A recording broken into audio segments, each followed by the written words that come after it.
तो इस वीडियो में हम देखेंगे कुछ रिलेशंस ड्रिफ्ट वेलोसिटी के साथ।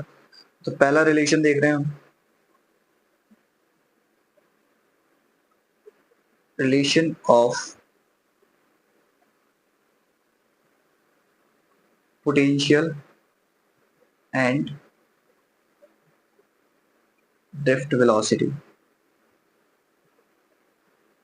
तो फॉर्मूला हमने क्या निकाला था? हमने फॉर्मूला निकाला था vd which is equal to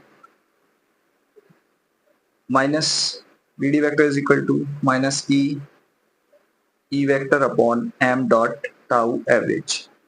अगर हमें याद हो, हमने सेकंड चैप्टर में देखा था पोटेंशियल ग्रेडियंट, जो कि बताता है रिलेशन इलेक्ट्रिक फील्ड और पोटेंशियल के बीच में। तो सिंपल सा एक कंडक्टर ये है हमारे पास, इलेक्ट्रिक फील्ड ऐसे जा रहा है ई, और यहाँ पर पोटेंशियल चेंज कितना, ये जो लेंथ है ये लेंथ एल दिया है, और जो पोटेंशियल चेंज हो रहा है बैटरी की वजह से वो कितना हो रहा है v। तो हम क्या लिख सकते हैं, E is equal to V upon L. तो यहाँ पे वैल्यू पुट करेंगे तो ये क्या हो जाएगा, vd vector which is equal to minus of E V over M L dot tau A V G magnitude में। तो यहाँ से निकल के आ जाएगा रिलेशन vd और पोटेंशियल v के बीच में। याद रखना v हमारा क्या है, पोटेंशियल है। दूसरा रिलेशन देखने को देखेंगे between drift velocity vd and electric current i, electric current i के बीच में। तो यहाँ समझना थोड़ा सा, मान लो ये कंडक्टर है। अब इस कंडक्टर में हो क्या रहा है, ये एक बैटरी लगी हुई है, यहाँ से इलेक्ट्रिक फील्ड ऐसे जनरेट हो रहा होगा। ये जो एरिया ऑफ क्रॉस सेक्शन है ये कैपिटल ए है, और यहाँ से लेके यहाँ तक ये जो लेंथ है ये है स्मॉल एल। तो हम यहाँ पे थोड़ा सा सपोज करेंगे, मान लो हम सपोज करते हैं 1 मीटर क्यूब वॉल्यूम में, 1 मीटर क्यूब वॉल्यूम में यहाँ पे n इलेक्ट्रॉन्स प्रेजेंट है।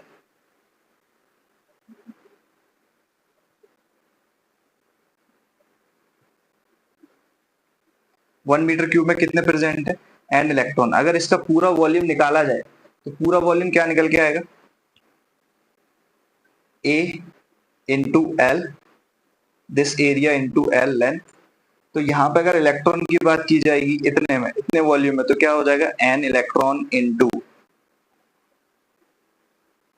a into L electron. ठीक है, तो इसका मतलब इस पूरे कंडक्टर में अगर हम बात करेंगे कितने इलेक्ट्रॉन है, तो वो कितने हो जाएंगे, n a l इलेक्ट्रॉन। इसका मतलब जो चार्ज प्रेजेंट है, चार्ज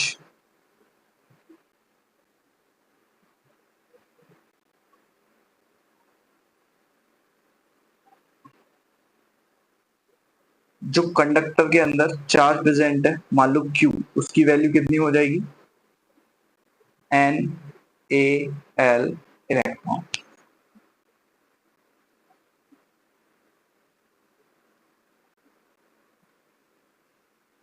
अब यहां से हमने चार्ज की वैल्यू निकाल ली। अब आगे स्टार्ट करते हैं। ड्रिफ्ट वेलोसिटी की बात हो रही है, वेलोसिटी है, तो वेलोसिटी का अगर हम जनरल फॉर्मूला, बहुत ही ज्यादा जनरल अगर देखें, जो हमने 11th में सीखा है, तो होती है velocity which is equal to displacement upon time. Displacement कितनी है, l, टाइम मान लो कितना लग रहा है इसको, t। तो vd इज इक्वल टू क्या हो जाएगा, l अपॉन t। vd का अगर हम इसको चाहें तो ऐसे लिख सकते हैं, l ओवर vd। अब यहां से एक रिलेशन दूसरा समझने की कोशिश करते हैं। I इज इक्वल टू हमारे पास होता है Q अपॉन T। इस T की वैल्यू को हम यहाँ पर पुट कर दे रहे हैं, तो ये हो जाएगा Q L ओवर VD।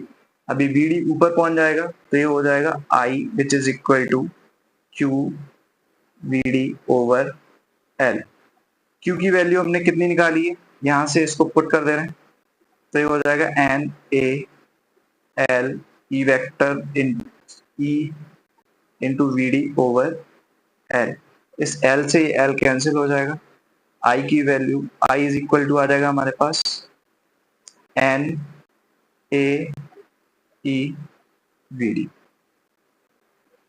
और यही हो जाएगी क्या value, I is equal to N E A V D. ये नेगेटिव लगाना कोई वो नहीं, एलिमेंट्री चार्ज दिखा रहा है। तो यहाँ से हमारे पास करंट का और ड्रिफ्ट वेलोसिटी का रिलेशन निकल के आ जाएगा, I is equal to N A E V D. एक रिलेशन और देखना है, वो है electron mobility.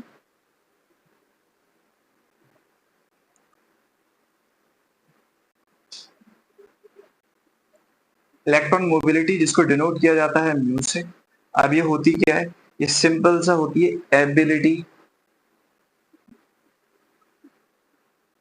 To move freely. Freely move करने की एबिलिटी किसी इलेक्ट्रॉन की बोला जाएगा इलेक्ट्रॉन मोबिलिटी, जिसको डिनोट किया जा रहा है म्यू से। इसका एक टर्म और हमें समझना, वो है करंट डेंसिटी। इस करंट डेंसिटी को डोनेट किया जाएगा जे से, जो कि एक वेक्टर क्वांटिटी होने वाली है, क्योंकि इसका फॉर्मूला सिंपल सा है। मान लो ये कोई कंडक्टर है, इस कंडक्टर में करंट फ्लो हो रहा है, हमने ये ले लिया है कोई एरिया ए। अब इस ए का हम लेंगे एरिया वेक्टर, वेक्टर ले रहे हैं तो इसका मतलब 90 डिग्री पे ले रहे हैं, ये हो गया इसका एरिया वेक्टर। अब इसको सिंपल सा J vector which is equal to current per unit area, per unit area पर कितना करंट फ्लो हो रहा है उसी को बोला जाएगा क्या, करंट डेंसिटी। इसका मतलब J vector which is equal to I over A vector, यही हो जाएगा हमारा क्या, करंट डेंसिटी का फॉर्मूला। अगर हम इसको थोड़ा सा और सही से करना चाहें तो आई इज इक्वल टू हम क्या लिख सकते हैं, जे वेक्टर डॉट ए वेक्टर, क्योंकि डॉट प्रोडक्ट है तो ये क्या हो जाएगा जे ए कॉस थीटा। अब ज्यादातर जो एंगल बिटवीन रहेगा, एंगल बिटवीन जे एंड ए, वो कितना रहेगा 0 डिग्री। जैसे ये 0 डिग्री डालेंगे तो आई इज इक्वल टू क्या हो जाएगा, जे